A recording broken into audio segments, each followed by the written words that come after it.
So this video today is going to cover 6.7 and 6.8.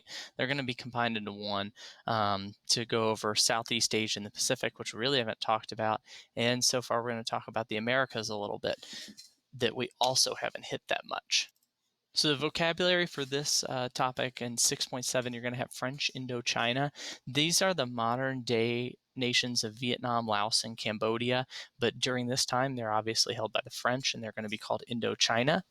The Spanish-American War is going to be the conflict that really puts the United States in the world spotlight when the U.S. takes on Spain.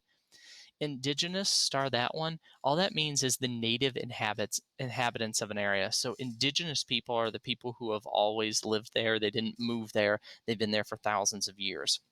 And then a penal colony. This is a place where people convicted of crimes are sent. A lot of nations had this before they really had a prison system. They would pick a remote island and they just dump their criminals off there.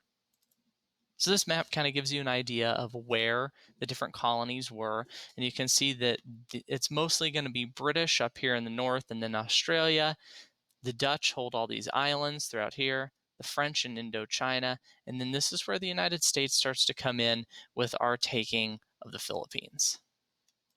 So a broad overview of Southeast Asia. This yellow area here is the Dutch East Indies. They're a very resource-rich area. They make up the modern-day nation of Indonesia. Extreme amounts of resources and shipping routes that you can tax. So the Dutch really hold on to this area all the way up until the 1900s. The British hold what is now Burma and Malaya. You already know that they hold India, and they hold Australia down here. Lots of resources, but also vital trade cities that they can use to tax again. France holds Indochina, Vietnam, Laos, Cambodia. They combine it into one, and it's kind of like how the British viewed India. It's used for markets and for resources like rubber. And then the United States gets involved with the Philippines here, this series of islands. The United States wants it for mostly military bases and for shipping ports so that they can use it as a stepping stone to sell things in China. One of the key nations that kind of survives this race in Asia to get as many colonies as possible is Siam, which is modern-day Thailand. The reason that they stay independent is just like Ethiopia, their king sees what's happening, so he reforms and he modernizes the nation. He does things like improves the army, he improves the education system, but he also abolishes slavery so Europeans don't have an excuse to invade into his nation. And he revises the treaties between him and the colonial nations because he gets like respect from them. Eventually, it's decided that France and Britain will kind of use Siam as a buffer zone so their colonies don't touch. So the French will have their colonies over here, and the British will have India over here, and Siam will be in between them so their colonies actually aren't near each other and there won't be a war between those two. Jumping over to the Pacific, in the mid-1800s, when coal becomes the primary power for a lot of ships, the Pacific becomes super important because of these refueling stations and naval ports that nations need them. We're talking little tiny islands that are sometimes no more than a mile wide, but you can dump a bunch of coal and fuel there, and you can refuel your ships. There is some islands like Hawaii and Guam where there are resources there and cash crops, but mostly it's going to be for this reason, the ports. This creates a race for colonies across the Pacific Islands, and giant empires, especially the United States and Japan, start to get closer and closer and closer to each other, and they start to rival each other, which is going to eventually lead to World War I and World War II. You can see this map here of where each nation kind of expanded. This area here in the Pacific, there's not a lot there, but down in this area, they all start gobbling up as many islands as they can. You can see the United States' goal. You can take a ship to Hawaii, you can take a ship to Guam, to Manila, and then you can get to China to sell things. So Hawaii is one of the ones we'll start with. This is where the United States really gets involved. Queen Lukalani, right here, she ruled Hawaii. Hawaii was actually its own independent nation. It was an independent kingdom with its own government, its own military, own ambassadors, everything. And she slowly sold some land to American planters, one of the guys being Samuel Dole, who owned the Dole Fruit Company. And those planters began to get more and more power. They eventually wrote a constitution making it so only the Americans could vote. She tries to reduce that foreign influence, and she is overthrown by the planters. The United States then comes in, and the planters ask that the United States annex Hawaii, which means all annex means is make a state. So the planters ask if the United States will make Hawaii a state, and the United States simply annexes Hawaii because they're worried if they don't do it, other nations will take Hawaii, and the United States won't have the option of keeping it. Australia.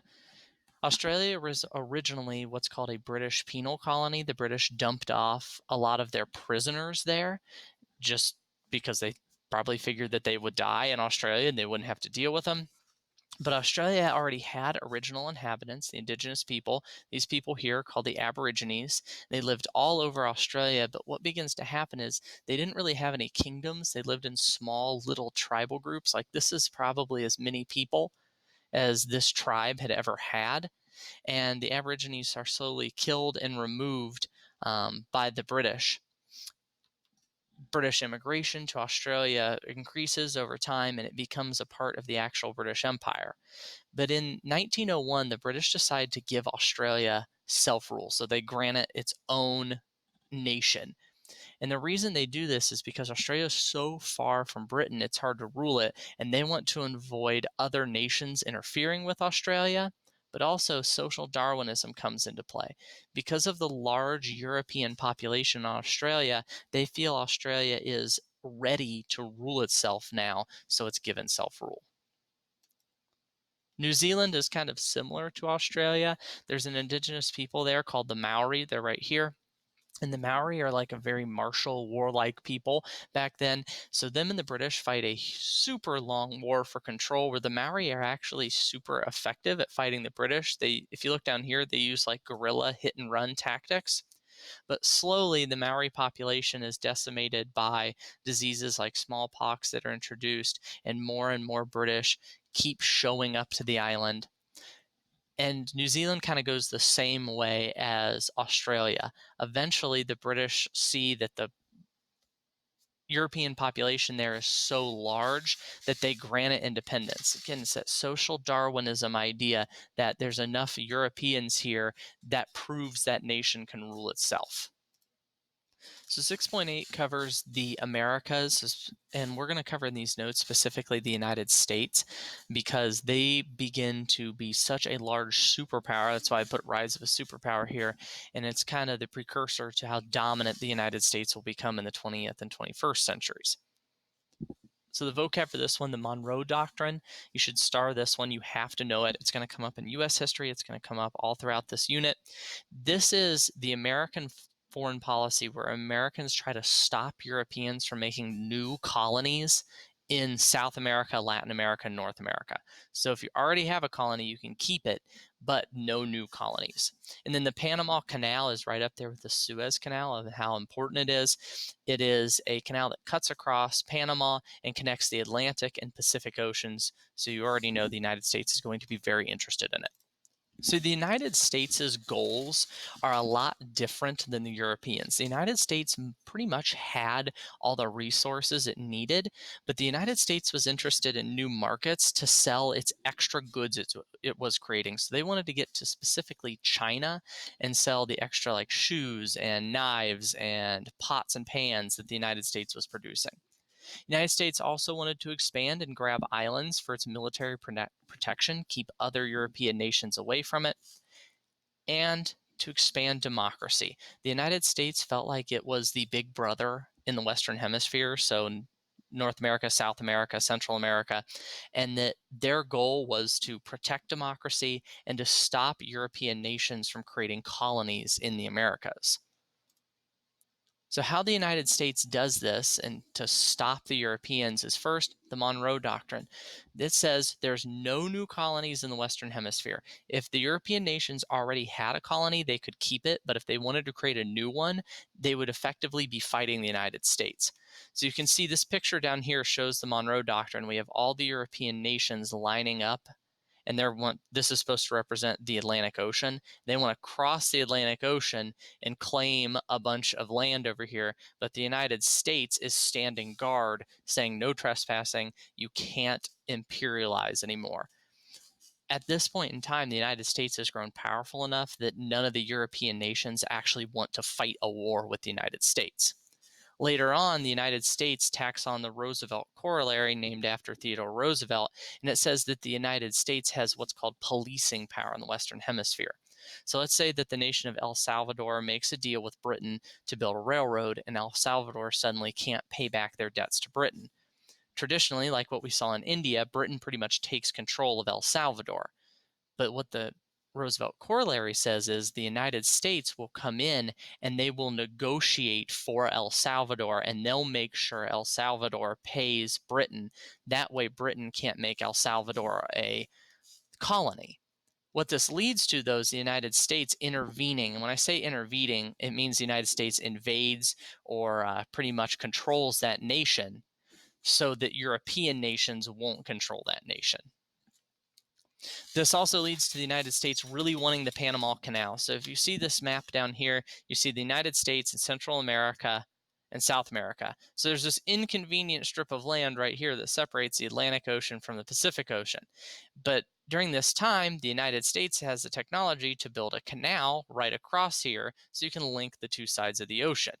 This is critical to the United States because it allows the U.S. to have its Navy on both coasts because they can just move their warships really quick. But Colombia controls Panama, and they won't sell the United States the canal zones. The United States supports the Panamanians revolting for their independence, and as a reward for the United States supporting Panamanian independence, Panama gives the United States its canal zone. Some people say this is Yankee imperialism because the United States effectively supported a country so they could get something out of it. But the United States will get this canal. It's still going to be one of the most important waterways in the world today, and the United States will control it all the way up until the 1990s. This video here in the notes is going to go over the Spanish-American War a lot better than I can and have a lot more information in it, so I would highly suggest watching it on the Spanish-American War. So the Spanish-American War is obviously fought between Spain and the United States, and this is when the United States really comes out as one of the world powers. Spain had previously been the most powerful nation on the planet, but they had slowly kind of been fading, and this will kind of be the final nail in Spain's coffin. So it starts over Spain and their oppression in Cuba. The Cubans want independence. Cuba is only 90 miles from Florida, so the United States supports Cuban independence.